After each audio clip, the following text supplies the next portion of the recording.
Bonjour. Alors aujourd'hui, je vais vous parler des différents moyens de s'implanter en France.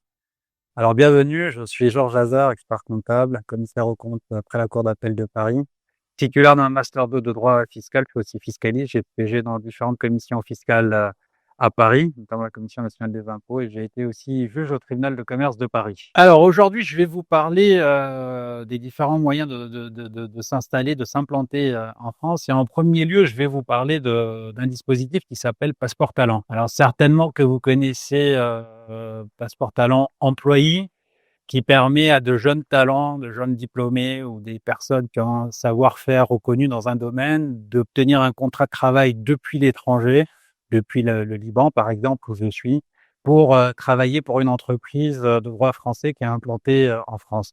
Donc ça leur permet de venir s'installer en France et d'avoir un permis de travail, un permis de séjour. Alors aujourd'hui, je vais vous parler d'un dispositif équivalent, mais pour les créateurs d'entreprises, ça s'appelle Passeport Talent Investor. Alors qu'est-ce que c'est Passeport Talent Investor? C'est un dispositif qui va vous permettre, en tant que créateur d'entreprise, d'avoir une carte de séjour pluriannuelle allant jusqu'à 4 ans. Donc parmi les différents critères objectifs à respecter, faut créer une société, on verra les différentes sociétés, les différents modes de société qui existent en France. Déposer un capital de 30 000 euros. Après, deuxièmement, il faut avoir un minimum un master ou alors justifier d'une expérience professionnelle dans le domaine dans lequel on veut investir. Et donc, le processus à suivre, une fois qu'on respecte ces critères, pouvoir déposer 30 000 euros de capital, créer la société et avoir le master ou l'expérience professionnelle dans le domaine dans lequel on veut investir, dans le domaine dans lequel on veut s'implanter. Il faut monter un dossier complet. Donc là, il y a entre autres documents, il y a pas mal de documents. Faut que ça se fait en ligne sur le site du ministère de l'économie et des finances. Il y a une plateforme dédiée par rapport à ça. Et entre autres, on vous demandera d'établir un business plan. L'idée, c'est que derrière, vous puissiez démontrer à travers ce dossier-là le caractère réel et sérieux de votre projet et sa capacité à générer de la valeur ajoutée. Donc, une fois que tout ça est fait, vous avez un préaccord du ministère de l'économie et des finances. En général, ça va très, très vite. Je l'ai fait récemment pour un client.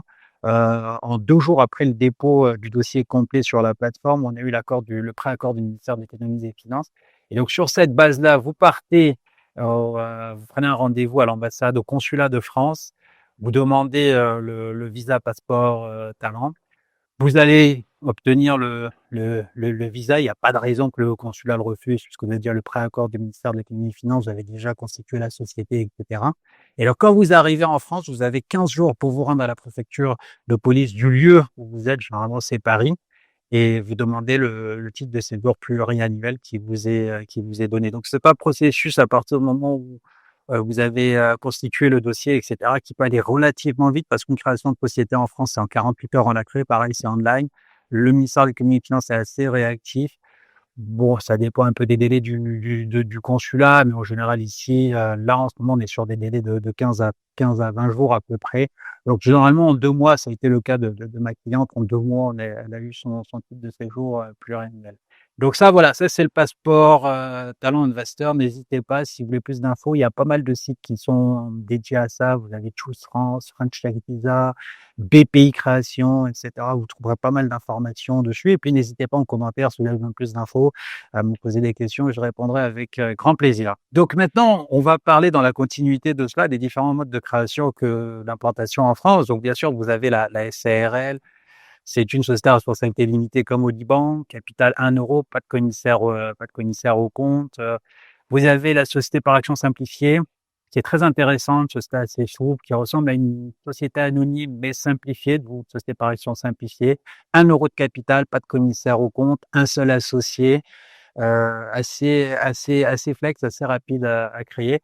La différence essentielle qui va se jouer entre la SARL et la SAS, ça va être de voir à peu près quel type de rémunération en tant que dirigeant vous voulez prendre. Donc là, ça nécessite une petite étude pour voir quel est le régime le plus optimal. Je ne rentrerai pas dans tous ces détails-là, mais en gros, c'est pas la même nature d'imposition dans l'un comme dans l'autre. Donc tout dépend un peu de chaque dirigeant, de chaque personne, qu'est-ce qu'elle souhaite plus. Les protections sociales ne sont pas tout à fait les mêmes, mais en termes juridiques, c'est exactement la même chose. C'est très rapide à créer. Vous avez la société anonyme.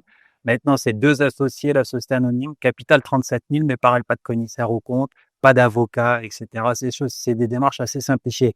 Créer une société en France aujourd'hui, c'est très très simple. Vous allez sur le site du guichet unique, qui centralise toutes les formalités juridiques. Vous déposez vos statuts. En gros, en 48 heures, vous avez votre cabis, votre immatriculation de votre société. Ce qui peut être délicat quand on est à l'étranger, ça va être l'ouverture du compte. Effectivement, c'est vrai que ça reste un peu compliqué pour des non-résidents de pouvoir de pouvoir ouvrir un compte bancaire, mais on arrive à contourner cette difficulté-là. Et après, faut savoir aussi, depuis peu, ça a été réformé, quelqu'un qui ne réside pas en France peut créer une société en France. Vous n'êtes pas obligé de résider en France pour créer une société en France. Avant, il le fallait, ça a été supprimé. Et maintenant, même le dirigeant, c'est tombé il y a quelques années, c'est assez récent, pas très longtemps, je ne pourrais pas vous dire la date exacte, mais en gros, même un dirigeant n'est plus obligé de résider en France. Vous pouvez très bien être associé dirigeant et résider au Liban et créer une société en France. Donc voilà un peu les différents modes. Après, si vous voulez, il y a un mode aussi alternatif qui est le bureau de liaison, qui est très intéressant, le bureau de liaison. Mais le bureau de liaison, il faudrait déjà avoir une structure en France, par exemple, et une structure au Liban, excusez-moi, qui a une activité commerciale, industrielle, etc. Et puis, vous souhaitez prospecter un peu le marché français. Et vous voulez voir un peu si vos produits, vos services peuvent attirer des clients, etc. en France. Donc vous êtes un peu entre, vous n'avez pas envie de créer une société tout de suite et de lancer une activité. Vous voulez un peu prospecter le marché, vous voulez une structure. Donc on fait le bureau de liaison. Ça s'appelle un bureau de liaison et le bureau de liaison va vous permettre de prospecter le marché sans payer d'impôts, sans payer de TVA, sans payer aucune charge, sans aucune contrainte juridique ni comptable. Et si au bout de 6 mois, 1 an, vous trouvez que le marché français peut répondre à vos attentes, vous avez des débouchés, des facilités, etc. À ce moment-là, vous convertissez en création de société. Sinon, vous fermez le bureau de liaison et vous rentrez chez vous, ça s'arrête là. Donc ça peut être une alternative pour des sociétés qui existent déjà à l'étranger, notamment au Liban, puisque je suis au Liban, et qui veulent se développer en France, mais sans se lancer tout de suite dans une structure juridique qui peut être lourde, administrative, comptable, juridique, etc. Alors maintenant, je vais vous parler d'un régime fiscal très intéressant qui est le régime des impatriés. En gros, c'est un régime qui va vous permettre qui va vous offrir des avantages fiscaux non négligeables en matière d'IR et en matière d'IFI. Alors, contrairement à l'Espagne, par exemple, hein, qui a mis en place un régime de impatriés, pour bénéficier du régime d'impatriés en matière d'IFI que je présenterai un peu plus tard dans cette vidéo, il faut bénéficier d'abord du régime des impatriés en matière d'IR. En France, c'est pas le cas. C'est deux régimes totalement différents. Vous pouvez bénéficier du régime des impatriés IR sans bénéficier du régime des impatriés IFI et surtout inversement. C'est surtout ça qui est important. Alors, en quoi consiste le régime des impatriés en matière d'IR?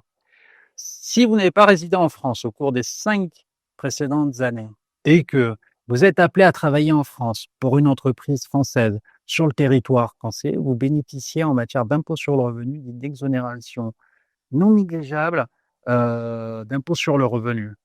Donc ça bénéficie aux personnes qui reviennent en France travailler alors que sur les 5 précédentes années, elles n'ont pas été résidentes fiscales de France. Exonération en matière d'IR, exonération en matière de charges sociales, et aussi exonération en matière d'IFI. Alors c'est là que c'est intéressant parce que l'exonération en matière d'IFI vous permet de bénéficier d'une exonération d'impôt sur la fortune immobilière. Alors je rappelle, on l'avait vu dans une vidéo précédente, mais l'impôt sur la fortune immobilière, c'est un impôt qui va toucher votre patrimoine immobilier dont la valeur nette est supérieure à 1,3 million. Alors j'ouvre une petite parenthèse ici, c'est que quand on est non résident fiscal de France, par exemple on réside au Liban, pardon, vous allez être taxé à l'IFI sur votre patrimoine immobilier français exclusivement, d'accord, qui se situe sur le territoire français. Par contre, si vous êtes résident fiscal de France, vous avez une obligation fiscale illimitée. Et donc là, vous allez être taxé sur votre impôt, sur votre patrimoine immobilier mondial, sur tout le patrimoine immobilier mondial. Donc vous voyez que dans le cas du régime des impatriés, une personne qui vivait au Liban, à Dubaï, en Côte d'Ivoire, peu importe, qui décide de s'installer en France, ben, tout d'un coup, du jour au lendemain, à partir de son impatriation, on va être soumise à l'impôt sur la fortune sur son patrimoine mondial. Et alors, le régime des impatriés est très intéressant parce qu'il va vous permettre, pendant 5 ans après votre installation sur le territoire français, de bénéficier d'une exonération d'impôt sur la fortune immobilière sur tout votre patrimoine mondial hors France. Vous ne serez taxé que sur votre patrimoine français. Donc, dans certains cas, et j'ai eu le cas récemment pour une cliente, c'est un très gros avantage qui n'est pas non significatif parce que c'est une personne qui venait de Dubaï et qui avait un gros patrimoine foncier, notamment à Dubaï, des centres commerciaux, etc. Et ça a été une grosse économie. D'ailleurs, c'est ce qui lui a permis, c'est ce qui a tiré joué, c'est une petite anecdote, c'est ce qui a joué dans la balance pour qu'elle décide de se rapatrier en France.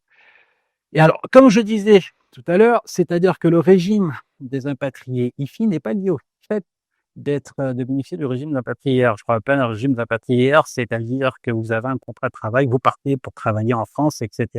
Et donc, vous avez bénéficié du régime d'impatriaire.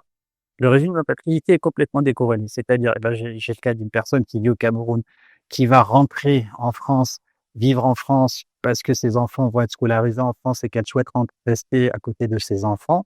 Donc, elle va être résidente fiscale de France, mais n'a pas de travail. Et pareil, cette personne-là a un patrimoine important au Liban, au Cameroun, en Afrique, etc. Donc, du fait de sa venue en France, elle va se retrouver fiscalisée à l'impôt sur la fortune sur ce patrimoine-là. Et maintenant, elle peut bénéficier du régime des impatriés en matière d'IFI et aura une exonération totale d'IFI. Elle ne paiera pas d'IFI pendant les 5 années qui vont suivre son installation en France. Donc, en gros, dans son cas, jusqu'en 2031, elle ne paiera pas d'IFI.